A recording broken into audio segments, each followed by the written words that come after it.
جن لوگوں کو یہ لگتا ہے کہ اس سے کوئی شاید انفلیشن ریٹ کم ہو جائے گا، وہ بھی نہیں ہونا، روپے بہت زیادہ اسٹرینتھن ہو جائے گا، وہ بھی نہیں ہونا، اور ہمارے ملک میں جیسے کہتے ہیں کہ دودھ اور شہد کی نہریں بہنا شروع ہو جائیں گی، تو وہ بھی ایسا کچھ نہیں ہونے والا۔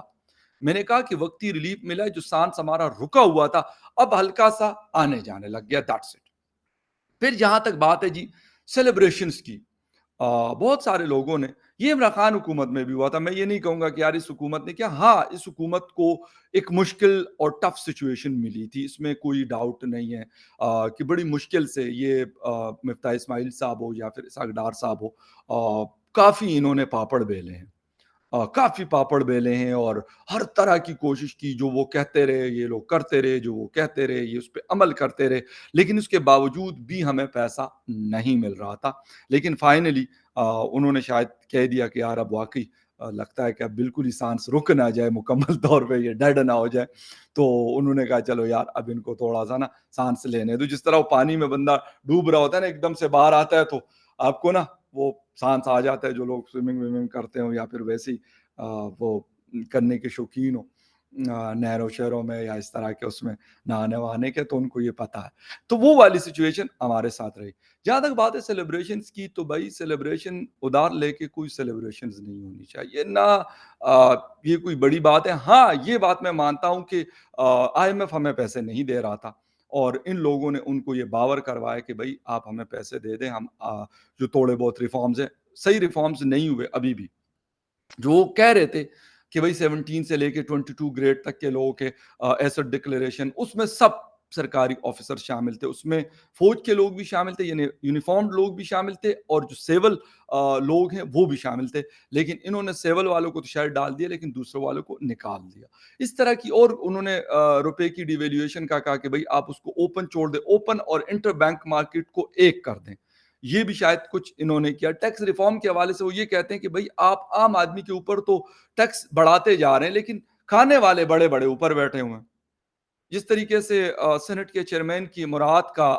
تھا، اور شکر ہے کہ صادق سنجرانی صاحب نے اس کو واپس لے لیا، میں بڑا اپریشیٹ کرتا ہوں، ٹھیک ہے ہم نے بڑا کرٹیسائز کیا، میں نے بھی کیا، بے تحاشا ہمارے لوگوں نے، عام پاکستانی نے بھی کیا، اور اس کے ساتھ ساتھ جو ہے خواجہ آصف صاحب نے اس کے اوپر بڑا مطلب ایک بڑی اچھی تقریر کی floor of the house,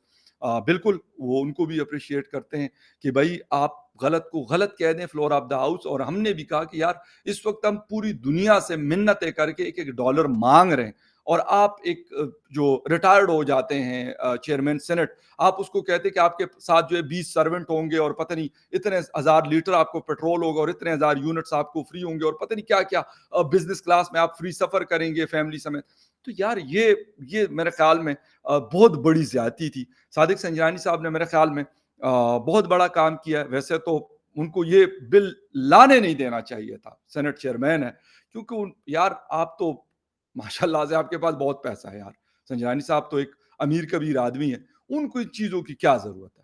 mostly senators میں نے دیکھے شاید ہی کوئی ایک آدھ ہو،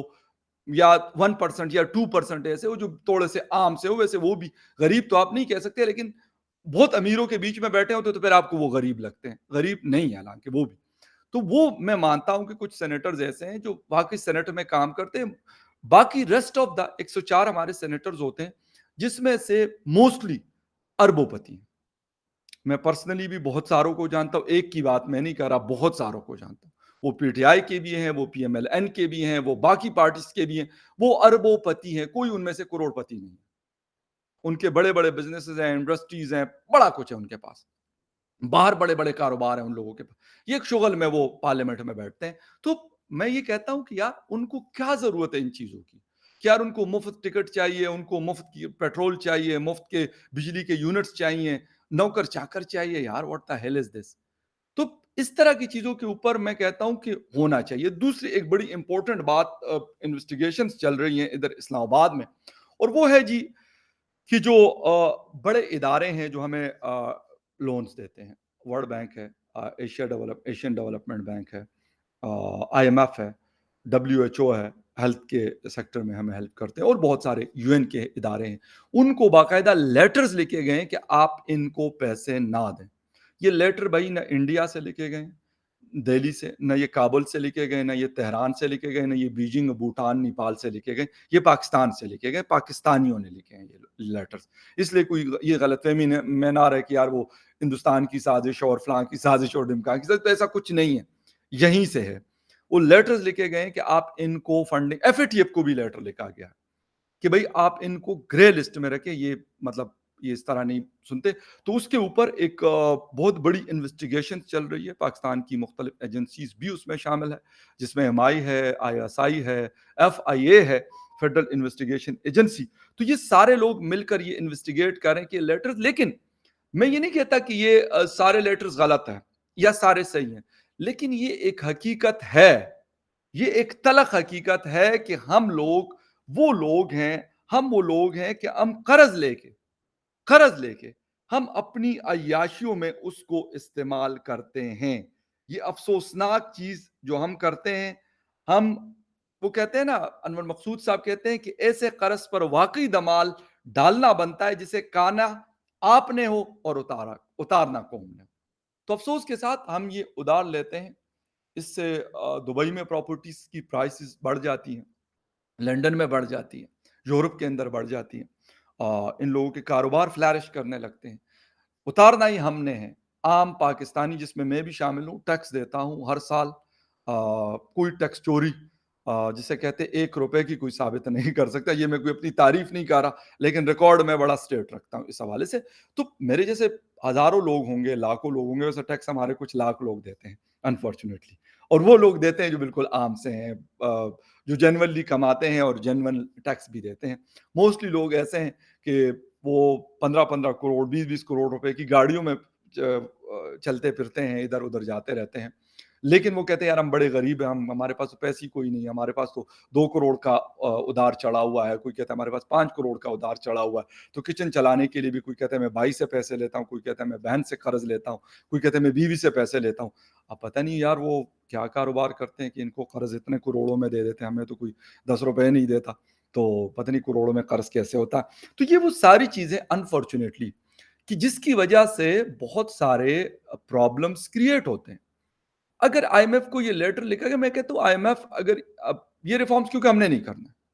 بائی گاڈ ہم نے نہیں کرنے، ہم نے وہ ریفارمز کرنے جس میں ڈنڈا عام آدمی کو جاتا ہے، جس میں بڑے آدمی کو کوئی ڈنڈا جائے گا، وہ ہم نے کبھی بھی نہیں کرنا، نہ پہلے ہم نے کبھی کیا ہے، نہ آج ہم کریں گے، اور نہ آئندہ ہمارا کوئی ارادہ۔ The thing is کہ واقعی اگر ہم چاہتے ہیں کہ یار یہ ملک ٹھیک ہو، اس کا سسٹم ٹھیک ہو، اور واقعی ہمیں یہ IMF سے روز جا کے ان کی منتیں کرنا، ان کے پاؤں پکڑنا، ان کے سامنے سجدہ ریز ہونا، ٹھیک ہے، ان کے سامنے ذلیل ہونا، تو ہم کہیں گے یار بس انف از انف، یار ہم اپنا کوئی جگاڑ لگا لیں گے، گھر کے اندر جو کچھ بھی ہو سکتا ہے پاسبل ہے۔ دنیا میں بہت ساری قومیں ہم سے بدتر حالت میں تھی، لیکن آج بہت بہترین سچویشن سے چل رہی۔ ہمیشہ سے لوگ 1990 اور 1991 1992 کی ایگزامپلز انڈیا کی دیتے، خود انڈین دوست مجھے بتاتے ہیں کہ بھئی ہماری حالت بہت خراب ہو گئی تھی، لیکن ہم نے کوشش کی، ہم نے ہوپس ہائی رکھی، ٹھیک ہے، اور آج ہم وہ دنیا کا ملک ہے جو ٹاپ 5 اکانومیز میں کھڑا ہے۔ کس کے ساتھ کھڑا ہے؟ رشیا کے ساتھ کھڑا ہے، سعودی عربیہ کے ساتھ کھڑا ہے، چائنا کے ساتھ کھڑا ہے، امریکہ کے ساتھ کھڑا ہے ہندوستان، ٹھیک ہے۔ ویسے نہیں کھڑا ہوا کہ انہوں نے بس وہ کہے کہ ہم اپنی عیاشیاں بھی ماریں گے، ہم ادھار لے کے اس کو کھاتے رہیں گے، کوئی جہاز خریدے گا تو کوئی پراپرٹیاں خریدے گا، کوئی کاروبار میں لگائے گا، اور ہم پھر جو ہے وہ ترقی بھی کریں گے۔ ایسا نہیں ہوا، ایسا بالکل بھی نہیں ہو۔ انہوں نے کام کیا، اور آج وہ ملک وہاں پہ کھڑا ہے کہ وہ لوگوں کو کہتے ہیں، ویسٹ افریقن کنٹریز میں جا کے وہ پیسے دے رہے کہ بھئی آپ کے پانی کی پرابلم ہے، ہم حل کرا کے دیتے ہیں، آپ کے اندر کمیونیکیشن کا مسئلہ ہے آپ کے ملک کے اندر، ہم کر کے آپ کو دیتے ہیں، چھوڑو تم لوگ۔ اور وہ بھی بہت سارے کنٹریز ایسے ہیں جہاں پہ کوئی انٹرسٹ بھی یہ لوگ نہیں لے رہے ان پیسوں کے اوپر۔ بھائی یہ بات ہے، انہوں نے کہا نا، مطلب there is a will there is a way، وہ انہوں نے کیا، اور آج وہ بھائی جسے کہتے ہیں مودی صاحب یوں چوڑے ہو کے چلتے، اور چلنا بھی چاہیے، بنتا ہے کہ وہ جسے کہتے ہیں نا ایز اے اسٹار گھومتے ہیں دنیا میں۔ ویسے تو بہت دورے نہیں کرتے، ہر جگہ نہیں جاتے، لیکن جہاں جاتے ہیں تو ایز اے سپر اسٹار، بلکہ اسٹار میں نے غلط کہا، سپر اسٹار کے طور پہ جاتے ہیں، کیونکہ سب کو پتا ہے، آسٹریلیا کو بھی پتا ہے، جاپان کو بھی پتا ہے، چین کو بھی پتا ہے، UK کو بھی پتا ہے، رشیا کو بھی پتا ہے، امریکہ کو بھی پتا ہے، اور گلف کنٹریز کو بھی پتا ہے، مڈل ایسٹ کو بھی، کہ بھائی یہ مانگنے والا نہیں، یہ دینے والا ہے۔ اس کا ہاتھ اوپر ہے. وہ کہا جاتا ہے نا ہمارے ہاں, کہتے ہیں دینے والا ہاتھ لینے والے ہاتھ سے اوپر ہوتا. تو وہ اس وجہ سے کہ ان لوگوں نے وہ کام کیا. ہم نے اگر آج بھی سوچ لیا کہ یار ہم نے کرنا ہے, تو شاید آج نہیں 10 سال کے بعد 15 سال کے بعد ہو سکتا ہے کہ ہم اس پوزیشن میں ہو. ہم کسی کو دینے کے پوزیشن میں 15 سال میں بھی نہیں آئیں گے, لیکن ایٹ لیسٹ اتنا ہو جائے گا کہ ہم کسی سے لینے کا جو ہے نا, ہم کہیں گے ٹھیک ہے یار ہمیں نہیں چاہیے. ہاں انویسٹمنٹ آتی ہے تو وہ بہت اچھی بات ہے, لیکن ہم کرتے ہی نہیں ہیں. ہماری پریورٹیز اور ہیں, ہمارے کام اور ہیں. ٹھیک ہے, ہم نے یہی کام کرنا ہے کہ بھائی اگر عمران خان کی حکومت ہے تو یار اس کو اگر ہم نے گندا کرنا ہے, حالانکہ وہ خود ہی گندا ہو گیا تھا. اور میں نے کہا بھی تھا کہ عمران خان کو نہ نواز شریف گرا سکتا ہے, نہ زرداری صاحب گرا سکتے ہیں, نہ مولانا اور نہ کوئی اور. اگر عمران خان گرے گا تو وہ اپنے آپ گرے گا, وہ خود اپنے آپ کو گرائے گا, خود اپنی ٹانگوں پہ کلاڑی مارے گا. اور وہ انہوں نے کیا, وہ کرتا رہا اور اس کا انجام یہ ہوا جو آج ہم دیکھ رہے ہیں. اسی لیے پاکستان کو بھی, پاکستان کے ارباب اختیار کو بھی سوچنا پڑے گا کہ یار بس ہو گیا, بہت ہم دنیا میں پھر لیا ہم نے, بہت ذلیل ہو گئے. اور دوسری بات کہتے ہیں کہ پاکستان وہ ملک ہے, وہ مانگنے والا ملک ہے جس کے مانگنے والے جو ہیں ان کے لندن, امریکہ, دبئی اور پتہ نہیں دنیا کے بڑے بڑے کنٹریز میں محلات موجود ہیں. یعنی وہ مانگنے والے لوگ ہیں. تو وہ تو عام لوگوں کے نہیں ہے بھائی, وہ پراپرٹیز تو نہ میرے ہیں نہ میرے جیسے اور جو عام پاکستانی ہیں نہ ان کے, وہ جن کے ہیں وہ سب کو پتا ہے وہ کن کن کے. یعنی وہ غریب ملک ہیں ہم کہ ہمارے سب کی پراپرٹیز وہاں پہ لندن اور پتہ نہیں کہاں کہاں جو بڑی بڑی جگہ ہیں وہاں پر موجود ہیں. انفارچونیٹلی ایک طرف سے ہم مانگتے ہیں, دوسری طرف سے ہم وہاں پہ پھر یہ سارا کچھ کرتے ہیں. پھر سب سے بڑی بات ہے کہ ریفارمز نہیں کرنے دیتے ہم لوگ. ہم کہتے ہیں کہ ریفارمز ہو گئے تو پھر تو ہماری عیاشیاں اینڈ ہو جائیں گی. یہ آئی ایم ایف ہی کروا سکتے ہیں. میں اب بھی ریکویسٹ کروں گا کہ یار وہ کروائے, لیکن مصیبت یہ ہے کہ وہ ڈنڈا ہمارے سر پہ پڑتا ہے. ابھی آئی ایم ایف نے جب ان کو دوبارہ سے کہا تو انہوں نے دوبارہ سے بجلی کی 3 سے لے کے 7 روپے تک پر یونٹ بڑھا دیا. وہ بھائی ان کو تو فری ہے یونٹس, 2-3 ہزار یونٹس فری ہیں. پورا گھر ان سے اتنے بجلی سے آرام سے پورا مہینہ چل جاتا ہے. آپ کون سی مطلب ایسی کوئی چیز چلائیں گے جس میں 2000 سے اوپر یونٹس آپ کے آئیں گے؟ اب ایک عام پاکستانی کے اوپر مزید بوجھ بڑھ رہا ہے. پھر ہم جشن مناتے ہیں اور ہم پھر دوست ممالک کے پاس جا کے ان کی منتیں ترلے کہتے ہو جی ہمارا ہاتھ تنگ ہے, ہمیں ہیلپ کریں. یار کب تک وہ کرتے رہیں گے؟ سعودی عربیہ کب تک کرے گا, یو اے ای کب تک کرے گا, چین کب تک کرے گا, قطر کب تک کرے گا, کوئی اور کب تک کرے گا؟ اس وقت -1 انفلیشن ریٹ ہے افغانستان کے اندر. یہ ریکارڈ بتا رہا ہوں, کوئی جھوٹ اپنی طرف سے ہوائی بات نہیں کر رہا. اور میرے پاکستان کے اندر اس وقت مور دین 38%, 5واں مہنگا ترین ملک ہے اس وقت پاکستان. ٹھیک ہے, یہ ساری چیزیں ہمیں آج اگر سوچ لے شہباز شریف صاحب, ایک تو پری اینڈ فیئر الیکشن کروائے جائیں. یہ ایک کو کارنر کرنا, دوسرے کو دیوار سے لگانا, یہ نہیں چلے گا یار. یہ بہت ہو گیا بس, 75 ایئرز ہم نے یہ کھیل لیا. کبھی ایک کے کہنے پہ دوسرے کو ذلیل کیا, دوسرے کے کہنے پہ تیسرے کو ذلیل کرتے رہے. یہ پولیٹیشنز کو بھی سمجھنی پڑے گی بات, یہ اسٹیبلشمنٹ کو بھی سمجھنی پڑے گی بات. اور ایک بات لاسٹ میں, کہ ہم یہ قرض لے کے اپنی عیاشیاں کرتے رہیں گے تو میرے خیال میں یہ $3.2 بلین شاید یہ آخری قرض ہے جو ہمیں ملا. اس کے بعد میرے خیال میں ہم آئی ایم ایف کے سامنے, I am sorry to say, to use this word, کہ ہم ننگا ناچ بھی کریں, ننگا ڈانس بھی کریں تو شاید وہ ہمیں پیسے نہ دے. خیر اینی وے دیکھتے ہیں. میاں نواز شریف صاحب کو تیار کیا جا رہا ہے اور ان کے حوالے سے خیر ایک الگ سے ویڈیو بھی کروں گا اور یہ ریکویسٹ بھی کروں گا میاں صاحب سے کہ میاں صاحب آپ 3 دفعہ پرائم منسٹر رہ چکے ہیں اور انفارچونیٹلی تینوں دفعہ بڑے تکلیف اور بڑی مشکل سے آپ کے ساتھ سامنے آئے ہیں, بڑی پریشانیاں, اور آپ کو نکالا گیا جو غلط تھا. لیکن اگر اب واقعی آپ انٹرسٹڈ ہے تو فار گاڈ سیک اسٹیبلشمنٹ کے ساتھ بیٹھ کر, جنرل عاصم منیر صاحب ہو یا جو بھی لوگ ہیں, ان کے ساتھ بیٹھ کے ان کو کہو سر آپ ہمارے ملک کی فوج کے سپہ سالار ہیں, جنرل ہیں, لیکن بس کر دیں, بہت ہو گیا. آپ اپنا کام کریں جو جینون کام ہے, جینون کام. باقی کام نہیں کہ ہم نے ڈی ایچ اے ایک نیا بنانا ہے, ہم نے کوئی نیا سیمنٹ کا پلانٹ لگانا ہے, ہم نے یہ نہیں. بلیو می, پیسہ یار فوج کے پاس